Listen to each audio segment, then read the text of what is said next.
21 of the Army's toughest mountaineers are preparing to climb Everest the hard way. Their aim is to become the first British team ever to climb the notoriously difficult and deadly West Ridge all the way to the top. On this treacherous route, they'll have to battle 150-mile-an-hour winds, freezing temperatures and sheer cliffs of ice, while their bodies self-destruct from the extreme altitude. Of the 2,219 people who've summited Everest, only 19 have ever made it via the West Ridge, and 21 have died trying.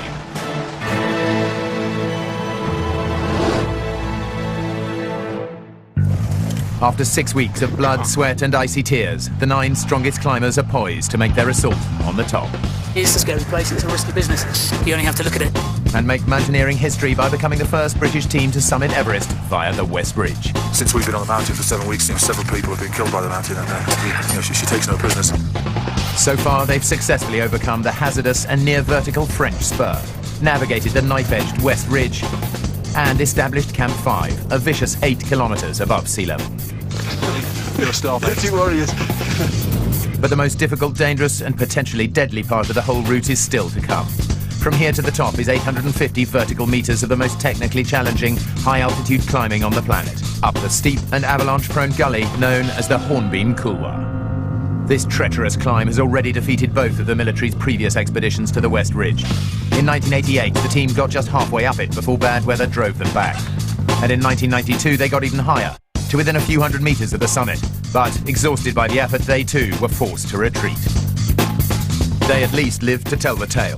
Historically, more people have died either climbing or descending the Hornbeam Couloir than on any other part of the West Ridge route. For the Diagonal Ditch team, to leave on Saturday. Every aspect of this team's assault on the top has been meticulously planned. After 2 months of establishing camps and fixing ropes, the 9 strongest climbers on the expedition have been divided into 2 summit teams, who will move up the mountain through all 5 camps a day apart.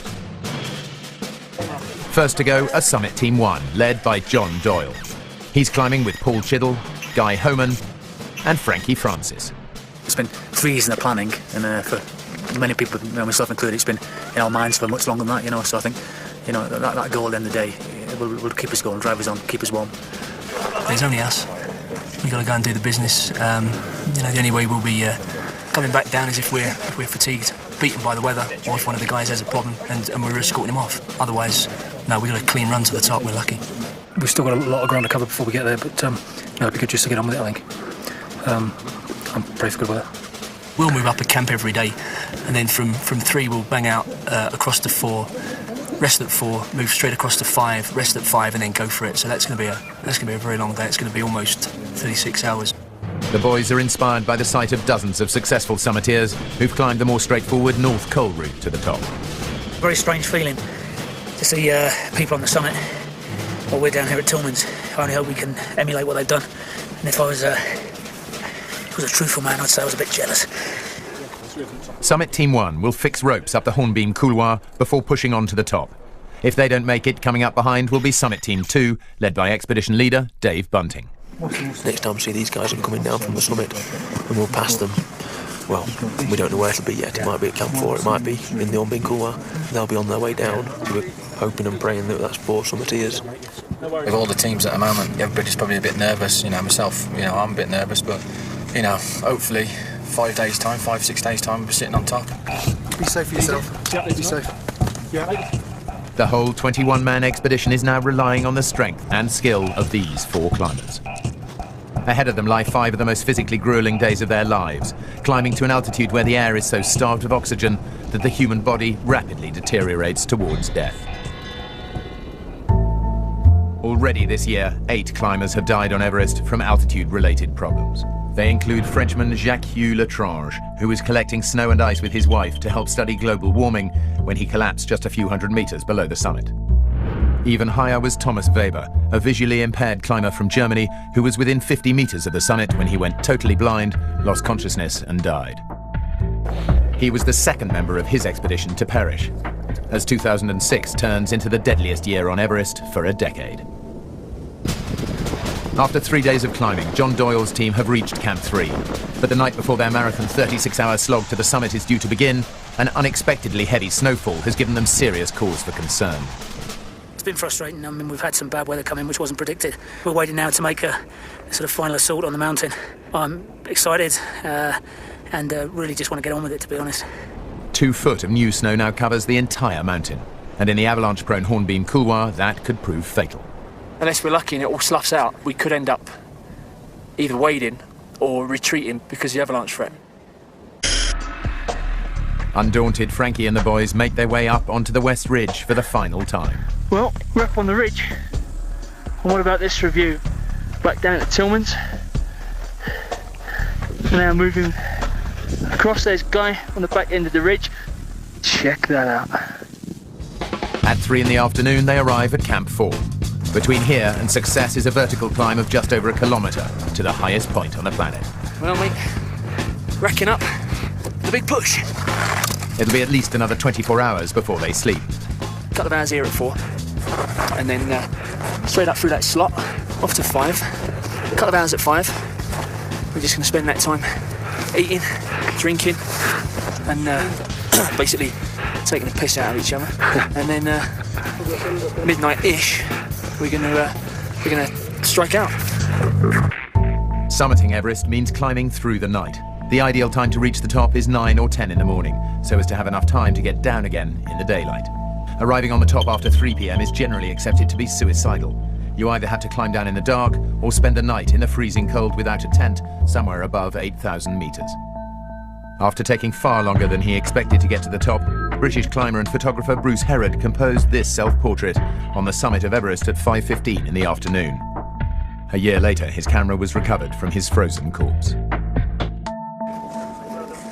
For Woody, who has just completed his 4th and final trip carrying loads to Camp 5, the start of the summit bid is an emotional moment. Seeing these lads off to sort of put the final bit in the jigsaw has been such a big part of my life for the last few years. It's awesome. It's just great, mate. I just wish them luck and safe climbing. It'd be cool, I know. It'd be great. Time to go. It's calling. Exactly. After a final goodbye at 5 o'clock in the afternoon, Summit Team 1 head off towards Camp 5. Now approaching 8,000 metres, the team are on the edge of the stratosphere and well into the death zone. John Doyle, just ahead, pushing towards Camp 5, just below the boulder that you can see just there. And then in the background, start of the rise to the Hornbeam Couloir, through the yellow band, and then hopefully sometime tomorrow, in the clouds, we'll be on the summit. Back down at Tillman's, base camp manager Pete Longbottom is keeping an anxious eye on the team's progress. Well, this is it. 10 o'clock tonight, they're going for our first summit bid. Everyone down here is feeling really good about this, and we're going to get up there. Good luck, John, Chids, Guy, Frankie. We'll see you on the top in the morning about 9 or 10 o'clock. 3 hours later, John Doyle's team and the Sherpas make it to Camp 5. 8 o'clock Saturday evening. Nima's preparing extra brews at Camp 5, 8,000 metres. Bring it on. Coming up, the team climb on through the night, but then disaster strikes. Tillman's. We'll never come back to the Himalayas. No, it's put me off for life. After 3 years of planning and 7 weeks of preparation on the mountain, the British Army are poised to become the first British team ever to climb Everest via the notorious West Ridge. 2 summit teams have been selected, and the first, led by climbing instructor John Doyle, is now over 8,000 metres above sea level. Ahead of them is their final obstacle, the thin, avalanche-prone gully known as the Hornbeam Couloir. They leave Camp 5 at midnight and climb through the night, planning to reach the top at around 9 a.m. After an hour and a half, they've made it another 150 vertical metres up the mountain. But as they enter the bottom of the Hornbeam Couloir, there's trouble. Tillman's. This is, just coming into the Hornbeam Couloir. Yeah, bad news, Ian, I'm afraid. We've come across some really bad wind slab. Roger so far. Fresh snow and freezing high winds have combined to create a hard crust on the snow, which is resting on a soft, unstable layer beneath. Known as wind slab, this type of snow is extremely likely to avalanche. Basically, get this kind of easy release, it'll be quite dangerous for those avalanches. The way to test for avalanches is to cut a section out of the snow and see how easily it comes away in what is called a Roosh block test. As you can see there, it slid quite easily. The bit of pressure. The more easily it slips, the more likely the avalanche. What we call quite a clean shear. No. This is classic avalanche terrain, unfortunately. We've all got together. We've done a couple of tests, and it's far too dangerous for us to progress any further over. Yeah, Roger. Obviously disappointed in our guy, but Safety paranoid there, mate. can you just let us know when you get to Camp 5 over? Yeah, we'll do that, no problem at all. Cheers.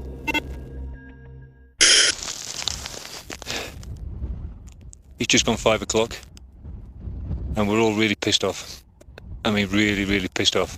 The sad thing is there's some guys still asleep in those tents there. They're going to wake up in about 2 hours or so, and they're going to find out that John and his team are back at Camp 4, and they're just going to be absolutely devastated. After a couple of hours' rest, the despondent summit team emerged from their tents.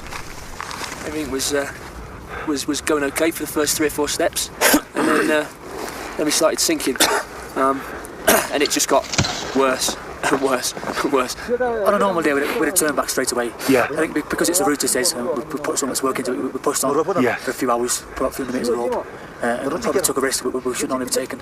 Of course, it's disappointing, but it's great to have them all back. John and the gang respected the mountain, and they're here to perhaps give it another crack in a week or 10 days. For them to go back up the couloir, the wind slab needs either to consolidate, melt, or avalanche out of the gully. The trouble is, no one knows if or when that will happen. Yeah, Camp 4, send over. Just thinking a way forward now, John. Have you got any ideas, mate? I think it's going to take, probably a good week or more, considering the depth of the back of the Manitoba. Roger that. Camp 3, acknowledge that last. But listen to all of that, Pete. Obviously, John's the man having been up there, but it doesn't sound good, does it? It could be a long-term thing, mate, and I think we should seriously consider coming down if that's the case, mate. We'll leave everything in place and we'll withdraw to Tillman's today, all teams. Tillman's, roger that. I expect you all come down here. Out. Reluctantly, the summit teams make their way down off the mountain. Resting on his way down at Camp 1, a disappointed team leader begins to consider his options. We've got to look at all the positive avenues, because if we just look at the negative, we might as well pack our bags up now and go home. So we'll have a couple of rest days now for sure. If we do put a small party together to go back up, those people could be going back up within about 3 days. Yep. I can feel a beer coming on tonight though. Yep. Dick. Yeah, definitely. But time is running out. The Indian monsoon is due to hit the Himalayas sometime in the next 2 weeks, and when it does, its heavy storms will close this season's climbing window. As the two teams arrive back down at Tillman's, the discussions about what to do next begin. It's a giant fucking death trap, and for me that is the issue. That's got to change for me to go back on the mountain. I'll be fucked if I'm having it on my hands if somebody doesn't come back, because we want to top out and be the first Brits. It's bollocks. I agree with you, and that's why it's the second option. Going away, coming back, there's at least a week's rest, at least a week's rejigging the mountain, and then going up there. Dave, the only way that's going to change significantly in our time frame is if it avalanches. Then it might be worth going up and having another look. I think we'd be better off poised here, because it could happen tomorrow, and then we can go straight for it. I mean, you've got a third option there that we've already said. We're not going to put someone in the cold because it's a death trap. So why not just go around the north? We know we can top out on that side, and then you've done it. We could. This is a mountain route. That's why we're here. Yeah, you're right. Dave Bunting must choose whether he wants to send a team back up to inspect the Hornbeam couloir or to wait at Tillman's and hope for an avalanche. But in the couloir, the permanently freezing temperatures and the lack of direct sunlight mean that the snow conditions don't change much week to week. The only thing likely to trigger the avalanche is either a ferocious monsoon storm or the weight of a human being. Dave decides to call a council of war. Yeah. Just interested to hear what your thoughts are on it all. I don't think that slope's going to change, to be honest. It's up to you whether we want to try and look at it again. To send somebody else into it again when you've been in there and come back with them conclusions is not a good idea particularly. The only thing that we can hope for is that it avalanches, isn't it? And it's unlikely for it to avalanche, to be honest, I'm saying. Because it's sat there, it doesn't normally avalanche before the monsoon. 2 previous military expeditions have tried to climb the West Ridge route, and both times they had to turn back. The fate of the 3rd expedition now rests entirely in Dave Bunting's hands. From what John's told us all when he came back off the hill, and from my own opinions, we're going to pull the plug as of now. I consider that going back on the hill is too dangerous. The snowpack is not going to change. It's a seasonal thing. And if we'd got ourselves into position 2 weeks ago, or we've got ourselves into position 2 weeks from now, it wouldn't make any difference. The routes block would be the same, the conditions would be the same, the danger would be the same. The most important thing is every single one of us going back alive. And if anybody disagrees with that, they're wrong. But I think it's important we now call it a day and all go home in one piece. Has anybody got anything to add?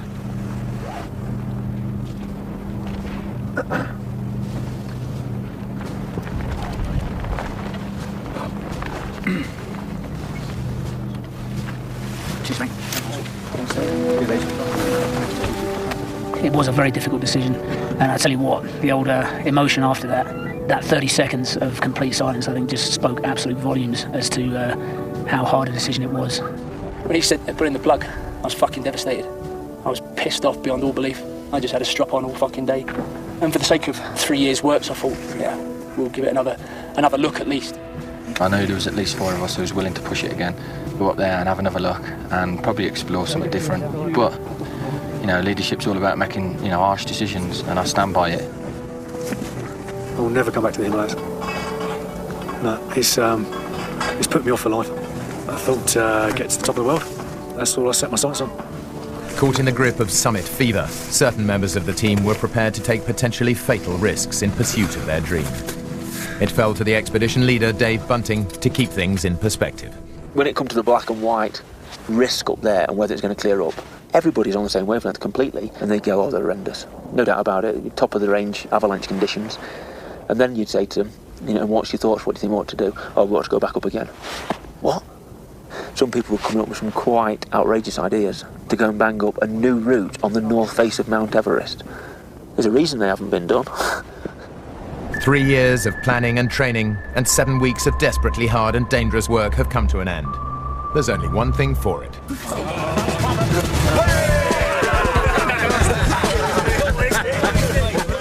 Yeah, it's a huge disappointment not going to the top, but it's just been so much fun. I feel fucked.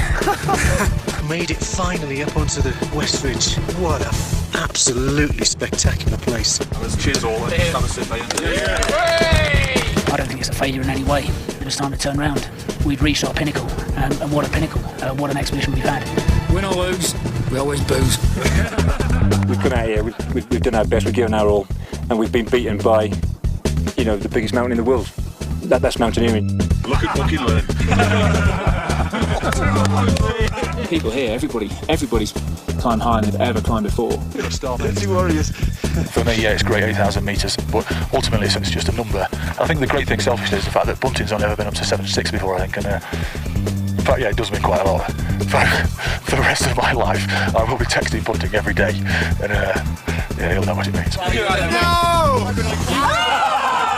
It's been the making of me coming out here. It's been the best thing I've ever done, getting involved in these expeditions. You know, we've got tons out of it. There's guys there that have had the trip of their lifetime. And so not going to go back from here disappointed. If anybody says to me, you know, commiserations, then I'll put them right. On behalf of us and everybody else involved, I'd just like to say thank you, Dave Bunting, very much for this experience. It's been a pleasure. Yeah. Cheers, Dave Bunting. Dave Bunting. Cheers, guys. Since the expedition ended, Woody has married his fiancée Mel. Dave Wilson has been promoted to a lieutenant colonel. John Doyle has been posted to Germany, and Dave Bunting has been posted to Canada to be the Army's chief mountaineering instructor. Already, they are all talking about going back to Everest, determined that one day they will finally crack the West Ridge.